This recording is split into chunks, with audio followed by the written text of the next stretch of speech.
Conjoined twins. What's the worst thing anyone's ever said to you? What's the worst thing anyone's ever said to you? My sister Valerie and I were conjoined twins connected at the torso. The absolute worst part of being conjoined wasn't the physical stuff. It was dating. When I was 22, I went on a date with a guy I'd met at a bookstore. We showed up to the restaurant, and halfway through dinner, he leaned in and whispered, "So, like, is this a threesome situation? Because I'm into it." Valerie heard him, and her face went bright red. I got up to leave, and he grabbed my arm. "Come on, don't be sensitive. You had to know I was thinking it." Another time, I matched with a guy on a dating app, and we talked for 3 weeks before meeting up. I told him about being conjoined and sent pictures, and he said it was totally fine. We met at a bar, and the first thing he said was, "Okay, but which one of you am I actually dating?" Then he laughed like it was a joke.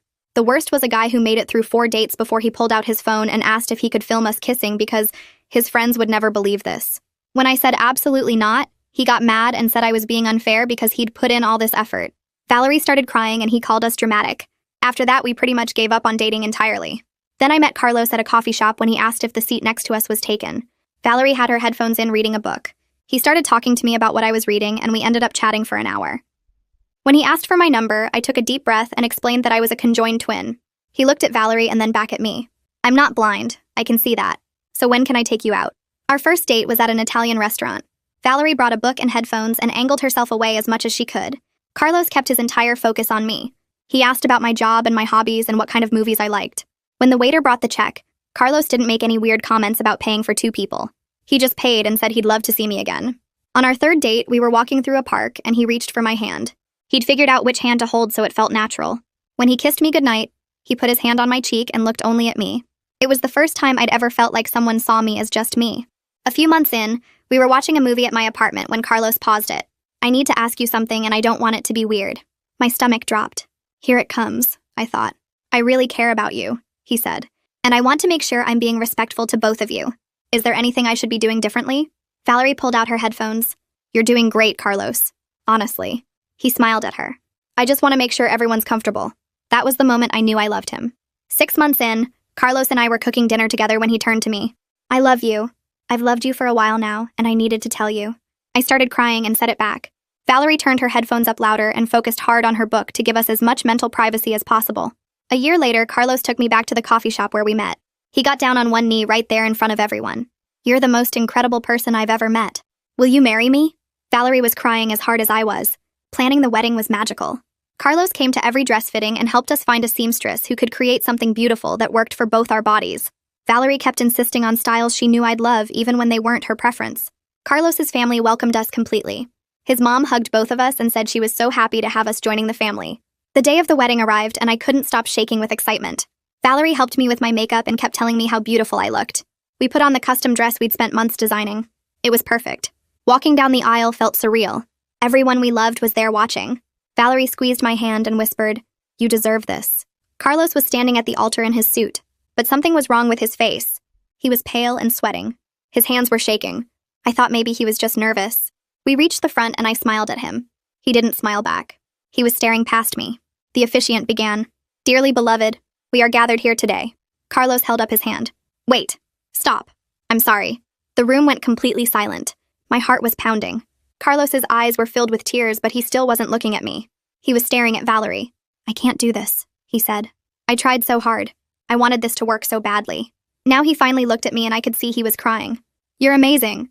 But Valerie is everything you are and more. I love her more than I ever loved you. I wish it had been Valerie from the start." He leaned in to kiss her.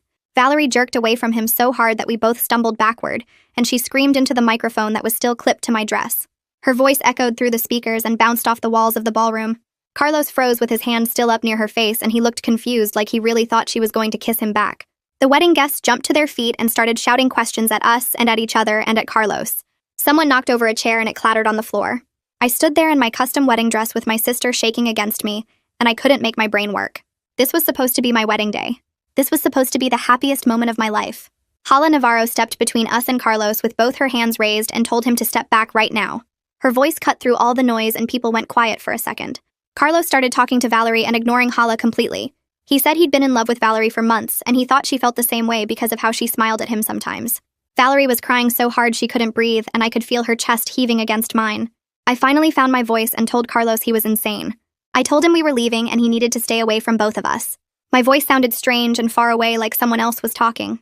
We turned toward the aisle to get out of there, but our dress wasn't made for moving fast. The train was long and heavy, and we nearly tripped over it. Ronan came out of nowhere from where he'd been sitting in the guest section. He grabbed the train and lifted it so we could walk faster. He stayed behind us like a wall between us and everyone else. The guests moved out of our way like we had some disease they might catch. I could hear Carlos's mother Madeline crying and saying, "What is he doing and what is he thinking?" Carlos kept calling after Valerie to please just listen to him. He said her name over and over. We made it to the bridal suite and Ronan helped us through the door. He told us he wasn't letting anyone through, and then he went back outside and closed the door. Valerie and I stood in the middle of the room still in our wedding dress. We were both shaking. So hard the fabric made a rustling sound. I couldn't look at her face because if I looked at her, this would all be real. I stared at our reflection in the big mirror on the wall. Two people in a beautiful white dress at the worst moment of their lives.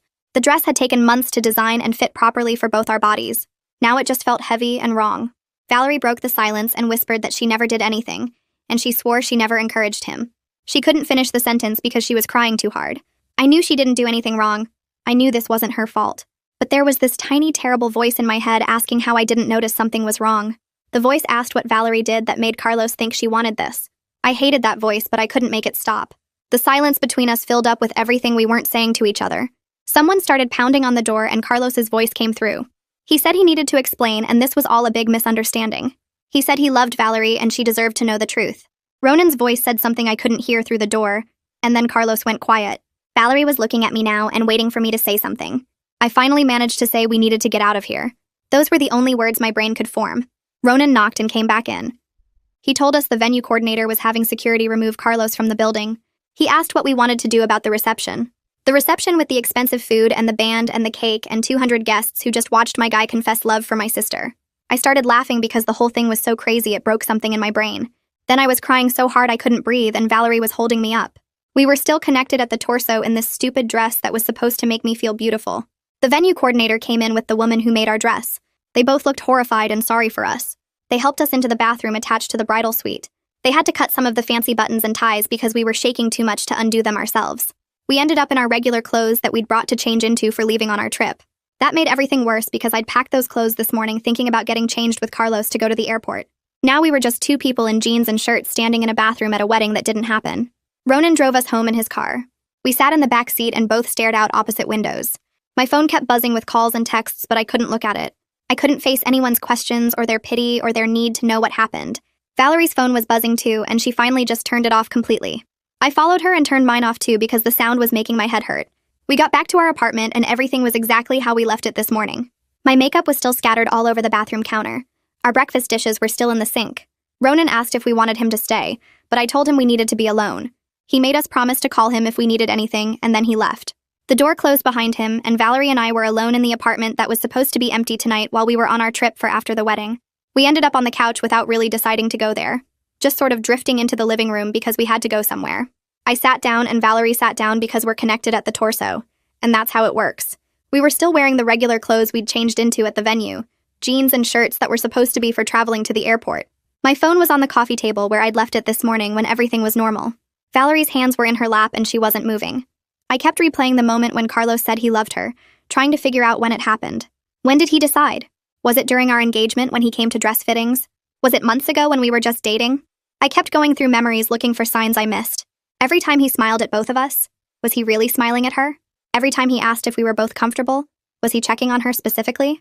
Valerie was so still beside me that I knew she was doing the same thing, going through the same memories from her angle. The silence felt different from our normal, comfortable quiet. This silence was heavy with questions neither of us wanted to ask out loud. I wanted to ask her if she noticed anything, if Carlos ever looked at her wrong, if he ever said anything when I wasn't paying attention.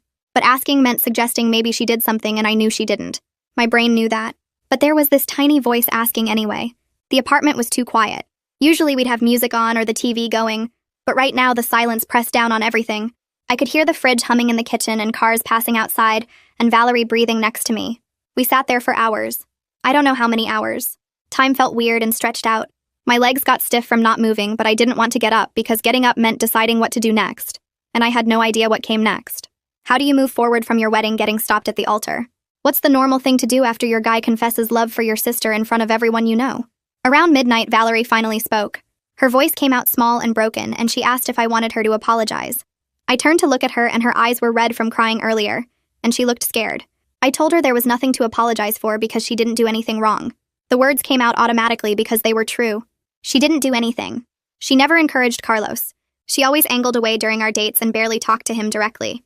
But even as I said it, I could feel this weird distance growing between us, like something had shifted that couldn't shift back. She asked if I believed that, if I really believed she didn't do anything. I didn't answer right away because I was trying to figure out if I did believe it. I knew logically that she didn't do anything wrong. But there was still this tiny, terrible voice in my head asking questions I hated. My hesitation lasted maybe 3 seconds, but it was enough. Valerie started crying again, these quiet tears that ran down her face without any sound. She said she knew I blamed her, and I said I didn't, but my voice didn't sound sure enough. She said she could feel me pulling away from her, and she was right. I could feel it too. This distance that had never existed before. This space between us even though we were physically connected. I wanted to fix it, but I didn't know how. I was too tired and too hurt and too confused to figure out how to make it better. We eventually got up from the couch and moved to our bedroom. Neither of us suggested changing into pajamas or brushing our teeth or doing any of our normal nighttime things. We just lay down on the bed still in our jeans and shirts. The bed was a special size we'd had custom made to fit both of us comfortably. We'd been sleeping in this bed for years, but tonight it felt wrong. It felt too small and too big at the same time. Too small because we were stuck together processing this nightmare.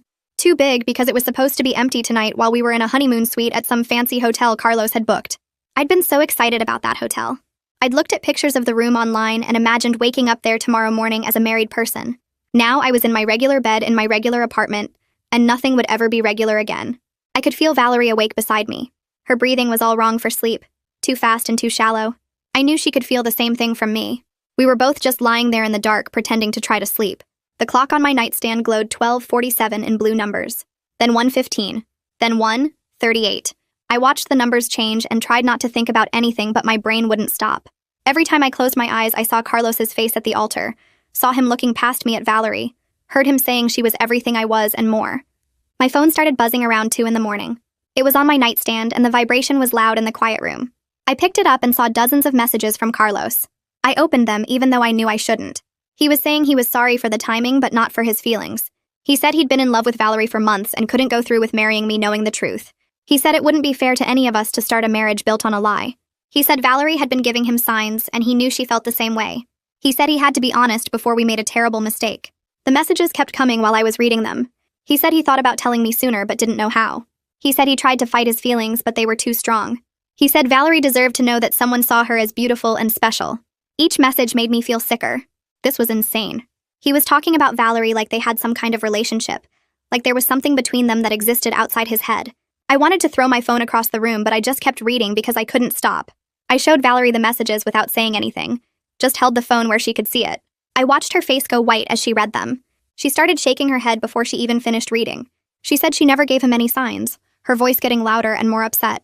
She said she was always careful to angle away during our dates. She said she barely even talked to him directly. She said she never smiled at him except when he made me laugh and she was happy for me. I believed her. I did. But I could also see how Carlos might have misread things. When Valerie smiled because I was happy, he might have thought she was smiling at him. When she was polite and said thank you for including her in plans, he might have thought she was interested.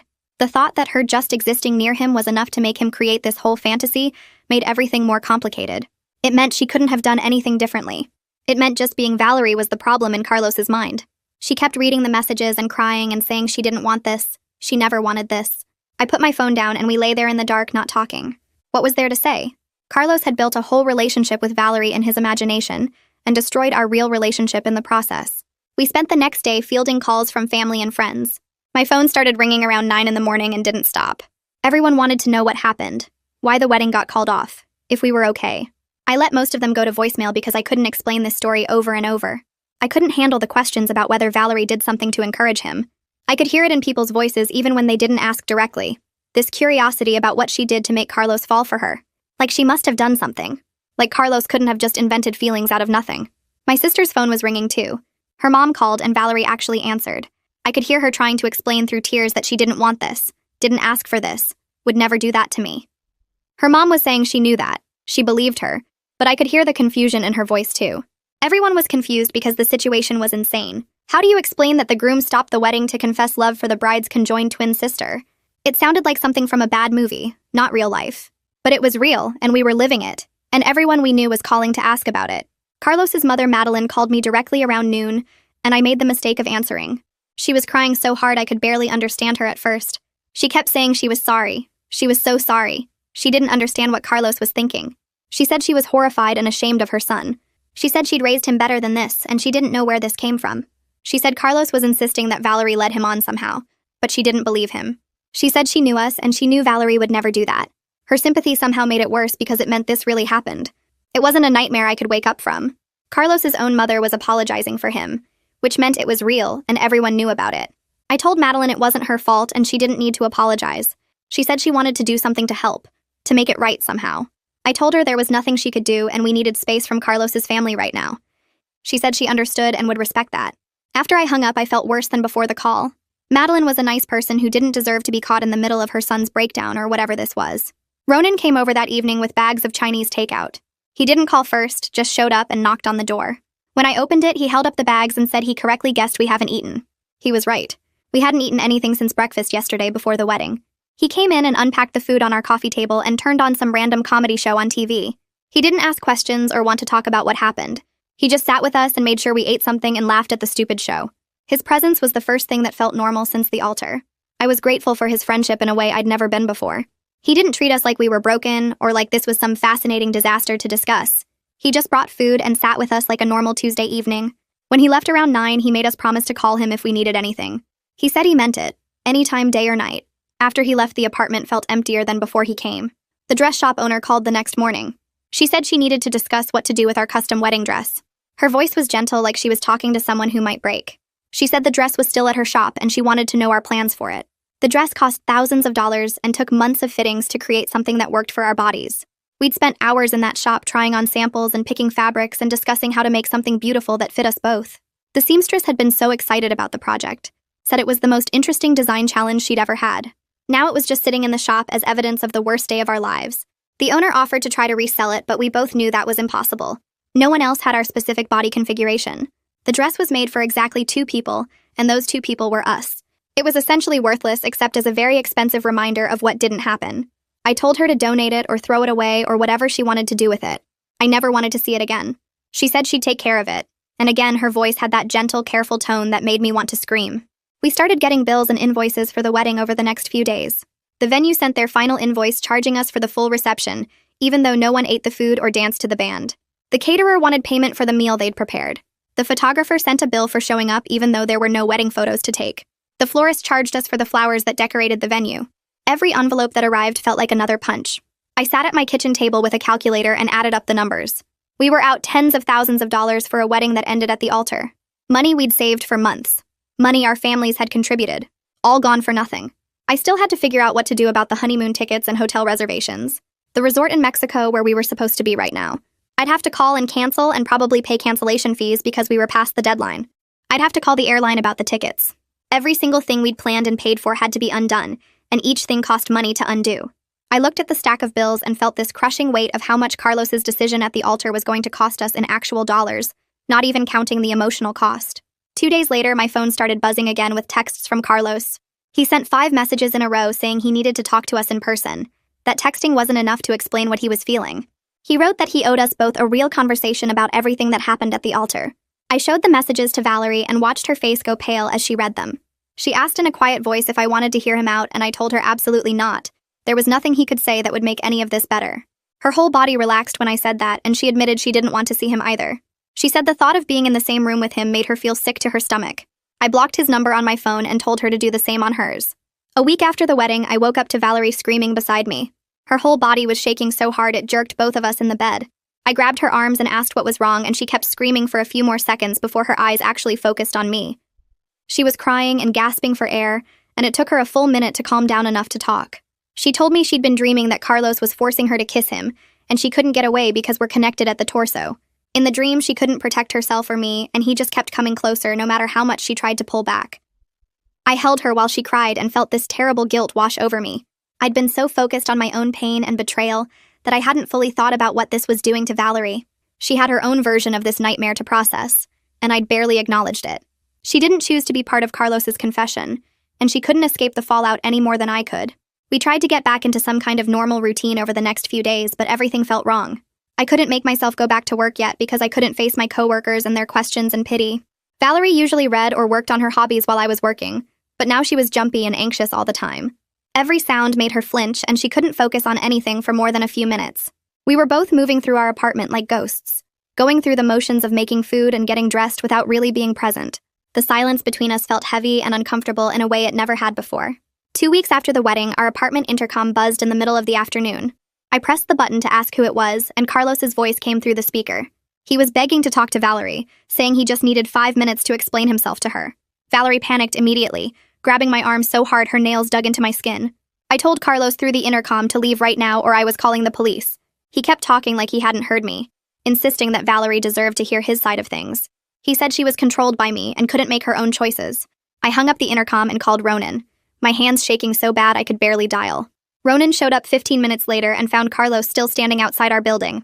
I watched from our apartment window as Ronan physically escorted Carlos down the street, one hand on his arm steering him away. Carlos was shouting the whole time that Valerie was being kept from him against her will. After Ronan came back upstairs, he sat with us on the couch and said we might want to consider getting a restraining order. The suggestion hit me hard because I'd never thought of Carlos as someone we needed legal protection from. He was supposed to be safe, supposed to be the one person who saw me as more than my condition. Now he was a threat, and we needed the courts to keep him away from us. The reality of that was so twisted I couldn't fully process it. Ronan gave us the name of a family lawyer he knew, and helped us set up an appointment for the next day. The lawyer's office was in a tall building downtown with an accessible entrance. The lawyer herself was a woman in her 50s who shook both our hands and didn't stare at our connection. We sat down and explained what happened at the wedding, showed her the text Carlos had sent, and told her about him showing up at our apartment. She took notes and asked specific questions about dates and times, but never asked anything invasive about being conjoined twins. She focused entirely on documenting Carlos's behavior and his refusal to accept no for an answer. At the end of the meeting, she told us we had solid grounds for a restraining order based on the harassment. Going to the courthouse to file the paperwork meant going out in public for the first time since the wedding. People stared at us like they always did, but now I was paranoid that they knew about what happened. I kept thinking they'd heard about the wedding disaster somehow and were judging us. Valerie was so anxious she was trembling the entire time we were there, her hand gripping mine in a way that hurt. I realized we were both developing a fear of public spaces that we'd never had before. The courthouse was full of people and noise, and every person who looked at us felt like a threat. We filled out the forms and submitted them and left as fast as we could. A week later, the restraining order got approved by a judge. Carlos was legally required to stay at least 500 feet away from us at all times. His brother Tyler called my phone that evening to apologize on Carlos's behalf. He said Carlos was struggling with mental health issues right now, and Tyler wanted us to know he was sorry. I told Tyler that Carlos's mental health was not our problem anymore, and that he needed to make sure Carlos respected the restraining order. Tyler actually agreed with me and said he'd make sure Carlos understood how serious this was. 3 weeks after the wedding, I finally went back to work because we needed the income and I couldn't hide in our apartment forever. My boss, Elliot, pulled me aside first thing when I walked in and told me to take whatever time I needed. He said everyone understood if I wasn't ready to be back yet. The kindness in his voice made me start crying right there in his office. He awkwardly patted my shoulder and told me the company's employee assistance program offered free counseling sessions if I wanted them. My coworker Lily became an unexpected source of support over the next few days. She ran interference when other coworkers got too curious or asked invasive questions about what happened. She brought me coffee without me asking and made excuses when I needed to step away from my desk for a few minutes. She never asked for details or explanations, just quietly helped make things easier. Valerie brought her book and headphones to work like she always did, but I could tell she was more anxious than usual in the office. She kept looking around like she was worried someone would say something about Carlos or ask questions she didn't want to answer. That evening, Jason called my phone and I almost didn't answer because I was exhausted from being back at work. He started by asking how I was doing in that careful voice people use when they don't actually want details. I told him I was managing and waited for whatever he really wanted to say. He cleared his throat and explained that he'd been talking to Carlos and wanted me to know he was staying friends with him because they'd known each other since college. I felt my whole body go tense and asked what he meant by that. Jason said he thought there were two sides to every story, and Carlos was going through a really hard time mentally. I interrupted him and said there was no version of events where stopping a wedding to confess love for the bride's conjoined sister was acceptable. Jason got defensive and told me I was being unfair, that Carlos was sick and needed support from his friends. I asked if Jason understood that Carlos had violated our restraining order and was harassing us. He went quiet for a second and then said he didn't think I was seeing the full picture. I told Jason that if he was choosing Carlos, then he was choosing wrong, and I hung up and blocked his number because I didn't have energy for people who thought this situation was complicated. Valerie had heard the whole conversation and she looked pale and shaky. She asked if we were going to lose all our friends over this, and I didn't know what to tell her. A month after the wedding, I woke up in the middle of the night because Valerie was breathing weird next to me. I turned to look at her and she was staring at the ceiling with tears running down her face. I asked what was wrong and she didn't answer at first. Then she admitted she'd been having panic attacks when I wasn't paying attention to her. I sat up as much as I could and asked her to explain. She said she was afraid that I secretly blamed her, that our relationship would never recover from this, that she'd ruined my life by just existing. Her words broke my heart because I could hear how much she'd been suffering without telling me. She kept apologizing and saying she knew it wasn't logical, but she couldn't stop thinking that if she wasn't here, none of this would have happened. I held her hand and told her we needed help, that we couldn't heal from this alone. She nodded and asked if I thought therapy could actually work for people like us. I said I didn't know, but we had to try. The next morning, I started researching therapists who had experience with conjoined twins and trauma. It turned out to be a very specific and small pool of options. Most therapists I contacted said they didn't have the right expertise, or their offices weren't accessible for our needs. After 2 weeks of searching, I found Nora Montgomery, who specialized in complex family dynamics, and had actually worked with conjoined twins before. I called her office and explained our situation, and she said she'd be happy to meet with us for an initial consultation. Her office was on the ground floor of a medical building with wide doorways and accessible bathrooms. When we met her, she was in her 50s with kind eyes, and she didn't stare at us or ask invasive questions about being conjoined. She focused entirely on what we needed help with and how she might support us. By the end of the consultation, I knew she was the right choice because she treated us like people first. Our first real therapy session with Nora was harder than I expected. She asked us to each describe the wedding day from our individual perspectives without interrupting each other. I went first and talked about the shock and betrayal and humiliation of Carlos stopping everything at the altar. Then Valerie described her experience, and I realized how different it was from mine, even though we were physically in the exact same place. She said when Carlos first held up his hand to stop the ceremony, she thought he was having a medical emergency or a panic attack. She didn't understand at first that he was seriously confessing feelings for her specifically. She thought maybe he was confused or having some kind of mental breakdown. When he said he loved her more than me, she felt like she was going to throw up. She kept thinking this couldn't be real, that it had to be some kind of nightmare. Hearing her describe the horror and confusion and guilt made me understand that she had her own trauma from this that was separate from mine. Nora wrote notes and asked clarifying questions, and helped us see that we'd both been carrying different versions of the same terrible day. In our second session, Nora asked if we'd talked about how this changed our relationship to each other, not just to Carlos. The question sat heavy in the room because we hadn't. We'd been avoiding it completely. Valerie started crying and admitted she felt like her existence was a burden to me now. She said she must wish sometimes that I was alone so this couldn't have happened. I told her I'd never wished that, and I didn't now. But even as I said it, I wondered if it was completely true. There had been moments in the past month where I'd thought about how different my life would be if I could just walk away from all of this. Nora asked me to sit with that feeling instead of pushing it away. She said it was normal to have complicated thoughts after trauma, and that acknowledging them didn't make me a bad person. Valerie looked at me with this expression I couldn't read, and I realized we were both scared of what the other one was thinking. In our third session, Nora suggested that Valerie might benefit from some individual therapy time in addition to our joint sessions. My immediate reaction was panic, because how would that work when we couldn't physically separate? Nora explained she could meet with Valerie while I wore headphones and focused on something else in the same room. She said it would give Valerie space to process her own feelings without worrying about my reactions. Valerie looked hopeful for the first time in weeks, and I realized she needed space from me that our bodies wouldn't allow. I agreed even though it scared me because I'd never had an experience that Valerie wasn't part of. Nora said she had a colleague named Cosima Huffman, who specialized in individual trauma work, and would be perfect for Valerie. We scheduled the first session for the following week. Valerie started seeing Cosima twice a week, and I sat in the waiting room with noise-canceling headphones reading or working on my laptop. Not knowing what Valerie was saying in therapy created this weird anxiety in me. I kept wondering what she was telling Cosima, whether she was talking about me, whether she was processing feelings I didn't know about. It felt like she was having experiences I wasn't part of, and that scared me more than I wanted to admit. I recognized this was unhealthy codependency that I needed to work on, but recognizing it didn't make it easier. After each session, Valerie would come out looking tired but also lighter somehow. She never told me what they talked about, and I tried not to ask because I knew she needed that privacy. 2 months after the wedding, I came home from work to find an envelope on our doorstep. There was no return address, and my stomach dropped when I saw it. I opened it and found a letter from Carlos that someone had delivered for him. The letter was addressed to Valerie and full of his feelings and interpretations of their relationship that never existed. He described moments I remembered completely differently. He wrote about a time at dinner when Valerie smiled at something he said, and he knew in that moment she felt the same way he did. I remembered that dinner, and Valerie had smiled because I made a joke, not because of anything Carlos did. He talked about how she always angled her body toward him during our dates when actually she was angling away to give us privacy. Reading his delusions made me both angry and scared, because he'd created this entire fantasy that had nothing to do with reality. He ended the letter by saying he knew I was keeping them apart, but he would wait for her forever. I called the police right away and reported the restraining order violation. They took the letter as evidence and said they'd contact Carlos with a warning. The officer explained that since he'd used a third party to deliver it, there might not be enough for an arrest, but they'd make sure he understood the consequences of further contact.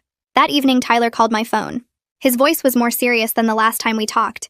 He said he was putting Carlos in intensive therapy and making sure he understood he needed to leave us alone. Tyler sounded genuinely worried about his brother's mental state.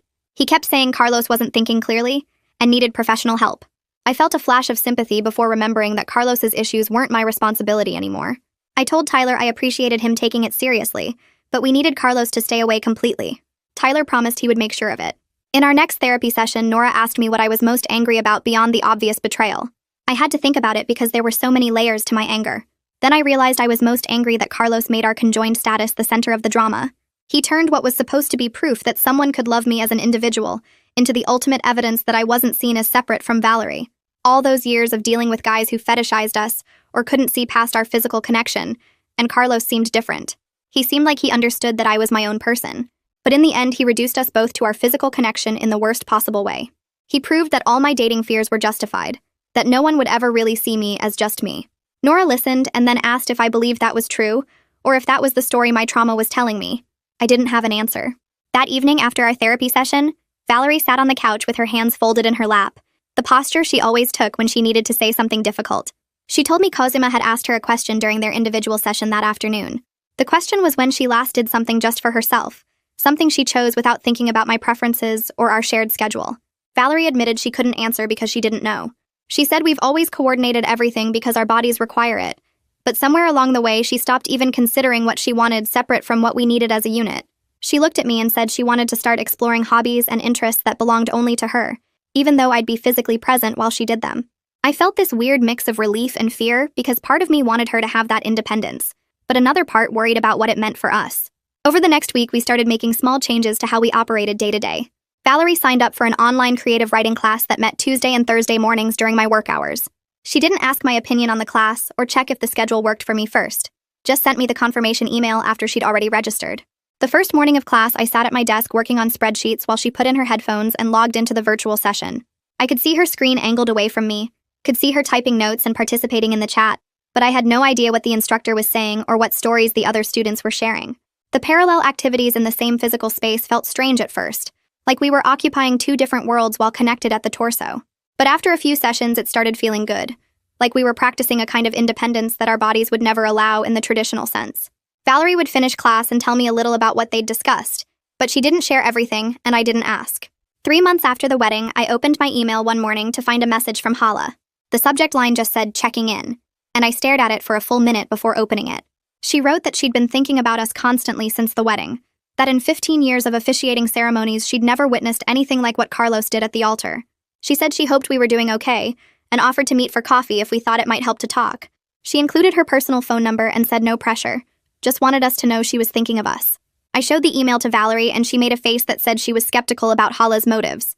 I was curious, though, wanted to hear what Hala had to say from her perspective as someone who saw the whole thing unfold. We agreed to meet her the following Saturday at a coffee shop 3 blocks from our apartment. Hala was already there when we arrived, sitting at a corner table with 3 cups of coffee in front of her.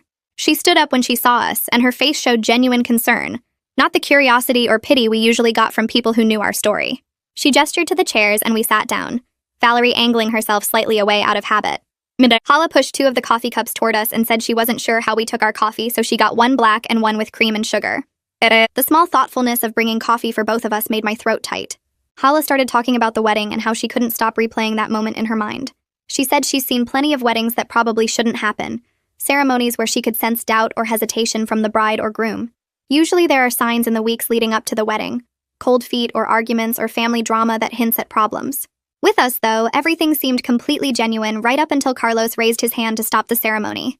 She said she'd been officiating weddings for 15 years and performed over 300 ceremonies, and she'd never seen anything remotely close to what Carlos did. Her words felt like validation somehow, proof that we weren't stupid or blind for not seeing it coming.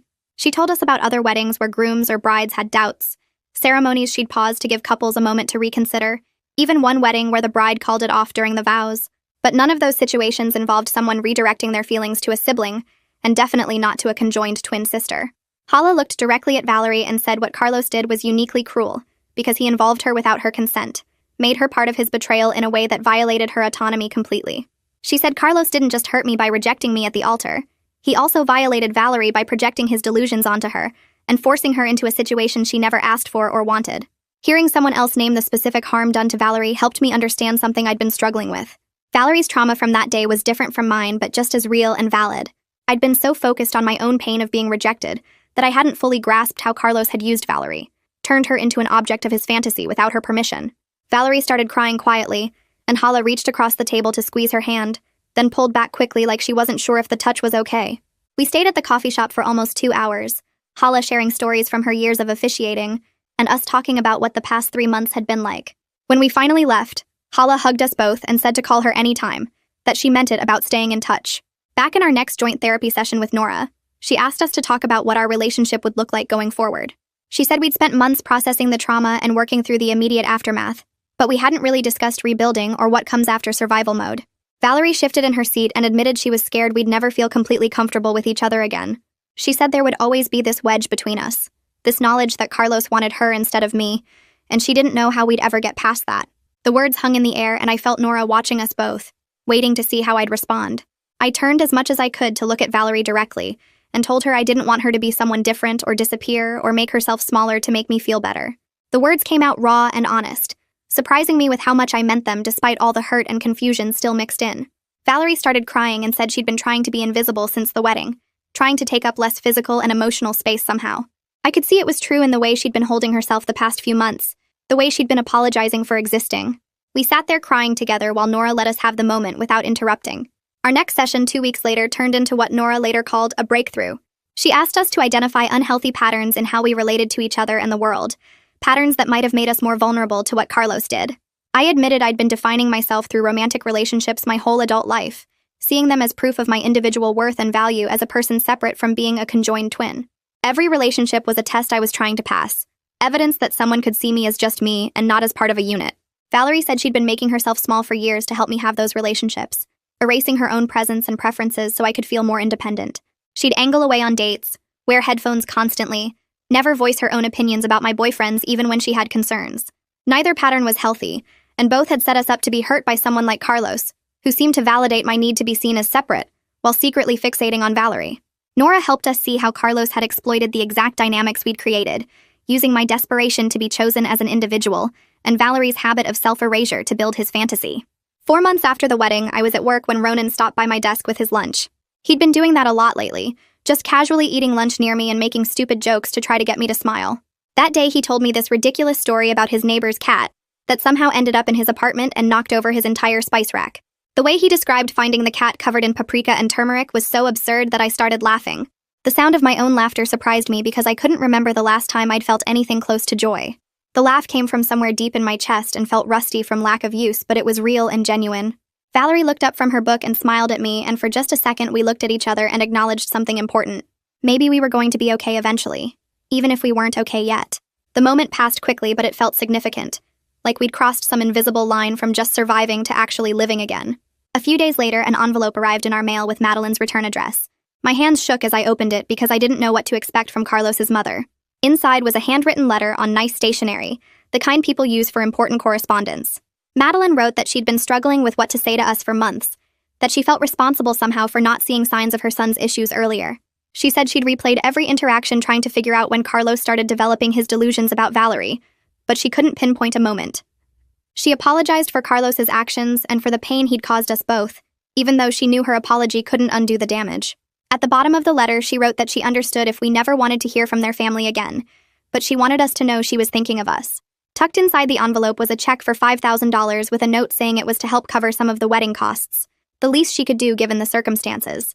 I showed everything to Valerie and we both sat there staring at the check. The money would help with the bills we were still paying off from the wedding, but the apology felt complicated because Madeline hadn't done anything wrong, and yet here she was trying to make amends for her adult son's choices. I sat with the letter and check for a long time, reading Madeline's words over and over while Valerie stayed quiet beside me.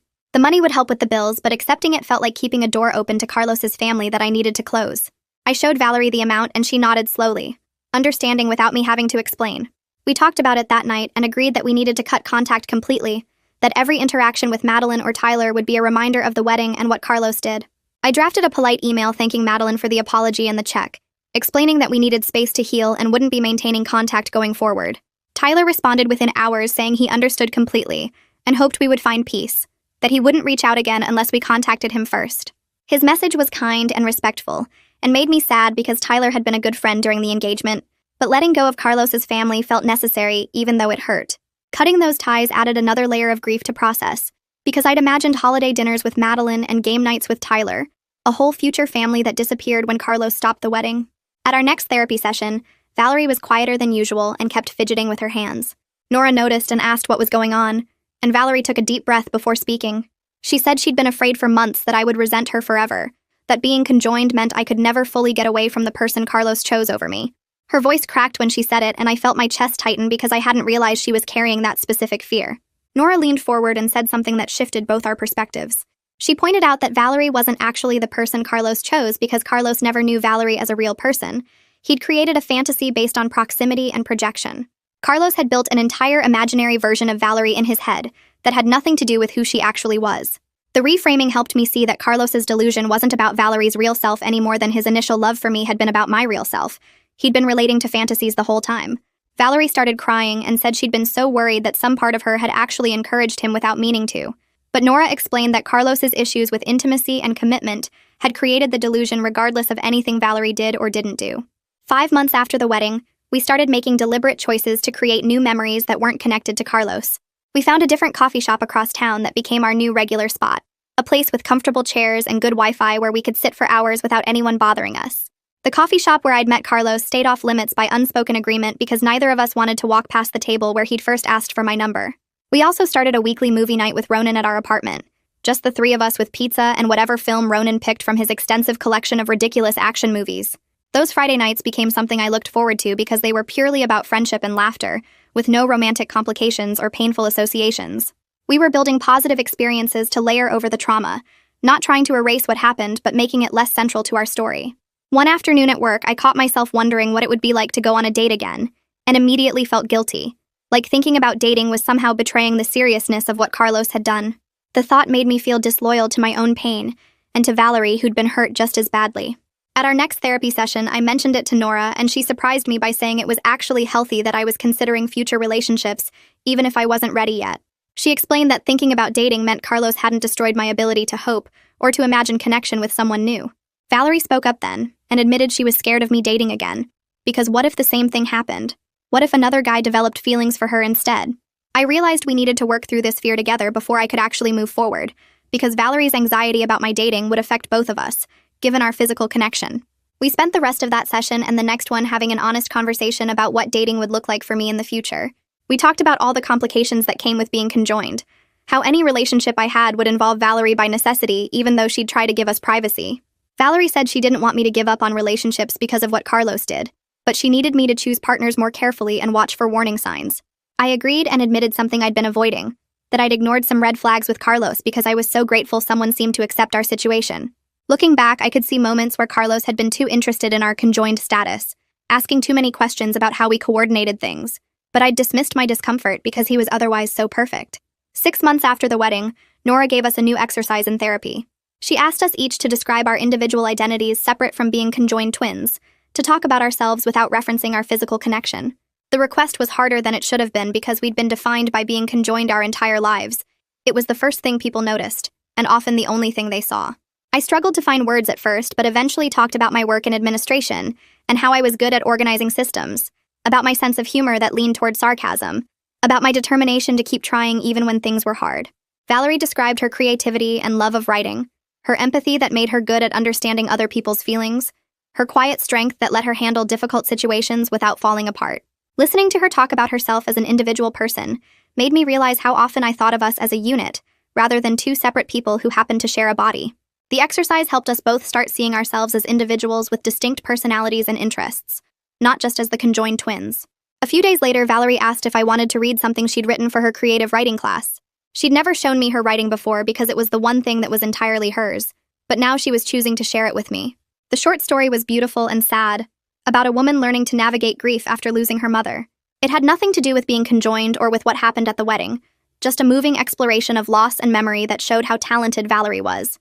I told her I was proud of her, and meant it completely, and she looked at me with this expression, like she'd been waiting months to hear those words. We sat together quietly after that, and I felt closer to her than I had since before the wedding, connected by choice rather than just by our shared body. Tyler sent one final message a few weeks later with news that Carlos had moved to a different state for a fresh start. The physical distance felt like a weight lifting off both of us because it meant Carlos was far away and unlikely to show up unexpectedly.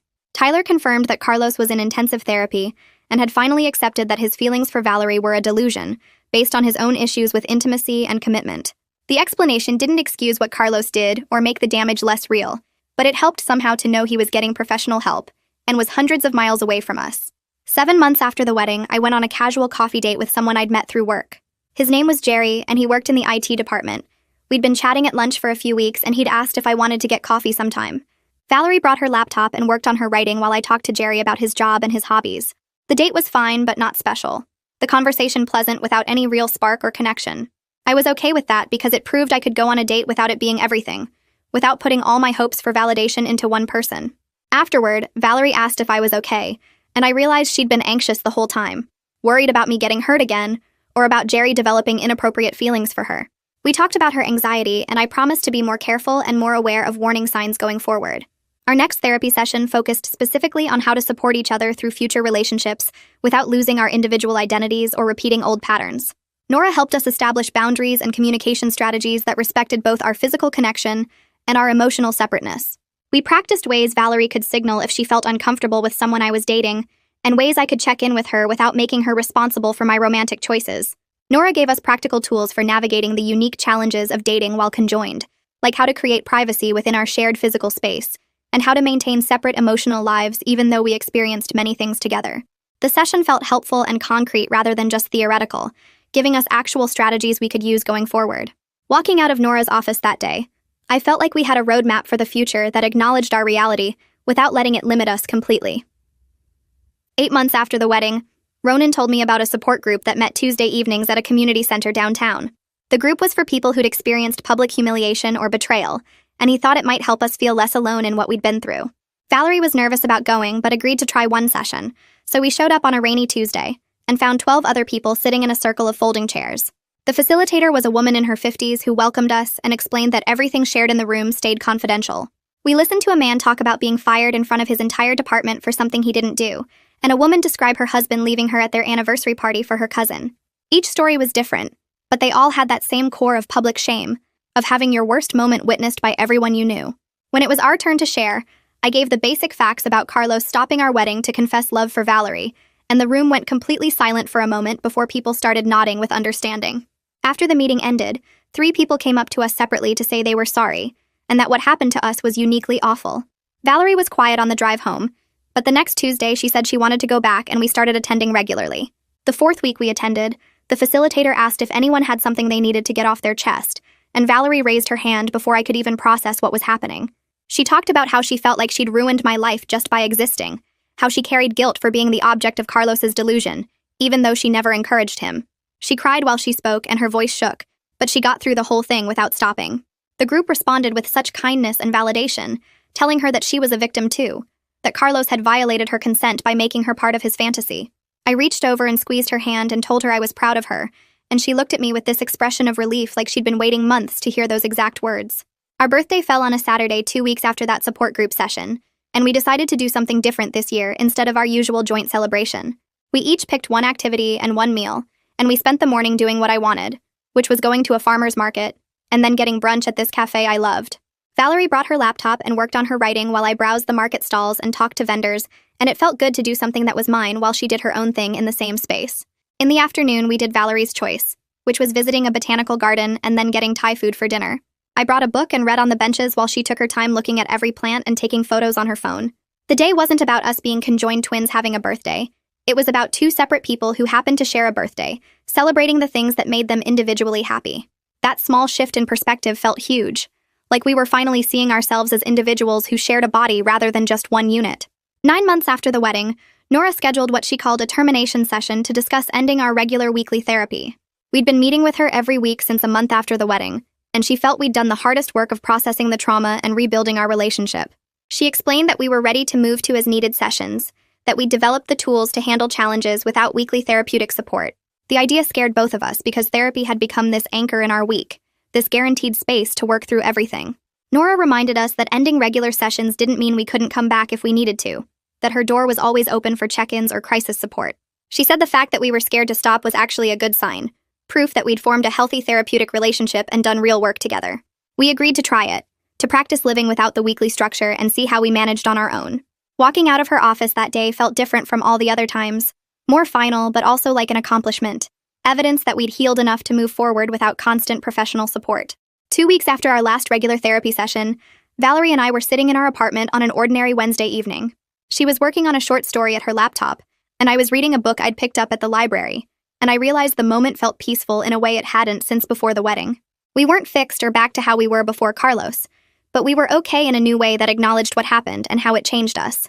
The trauma was still there, would probably always be there in some form, but it wasn't defining every moment of our lives anymore. Valerie looked up from her laptop and caught me watching her, and we shared a smile that didn't need any words to explain it. That smile said we were going to be all right, that we'd survived the worst thing we could imagine, and came out stronger together, that our bond as sisters was more powerful than any betrayal or humiliation. She went back to her writing, and I went back to my book, and we sat there in comfortable silence, two people connected by body and choice, moving forward into whatever came next.